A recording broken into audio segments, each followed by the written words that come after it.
விளக்கம் என்னவென்றால், இத்தேசத்தை ஆள நினைக்கிற அந்த சரியானவர் செய்த பாவங்கள் குறித்த தண்டனை அவருக்கு கொடுக்கப்படுகிறது. தமிழ்நாட்டை ஆள நினைக்கிற சசிகலா நடராஜன் அவர்கள் செய்த பாவங்களுக்கு உரிய தண்டனை அவர் கொடுக்கப்படுகிறது. சொத்து குவிப்புகளுக்கு தண்டனை கொடுக்கணும்னு சொல்றாரு. ஸ்திரீயானவள் தேசத்தின் அதிபதியாவதற்காகவே முயற்சி செய்து கொண்டு இருக்கிறார். அவள் இன்னும் நிறைவேறாது. சசிகலா நடராஜன் அவர்கள் தமிழக முதலமைச்சர் ஆவதற்காகவே முயற்சி செய்து கொண்டிருக்கிறார்கள். அவர்கள் எண்ணம் நிறைவேறாது. கடவுள் தீர்க்க தரிசனம். யாரை முதலமைச்சர் ஆக்கணும், யார் முதலமைச்சர் ஆக்கணும் கடவுள் தெரியும். யார் கிங்மேக்கர் அவர் தான் முதலமைச்சர் ஆக்கணும். என்ன சொல்ற இத்தனை என்ன சொல்றாரு, ஏன்டேன்னு சொல்லணும். நான் யாரு, எனக்கு என்ன கடவுளோட பவர் இருக்கு. பெரிய உலக சிறந்த உள்ள கடவுள்.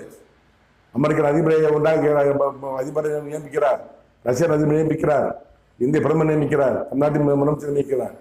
நான் ஏன்னு சொல்ற காரணம் என்ன, உலகத்திலேயே இந்தியாவில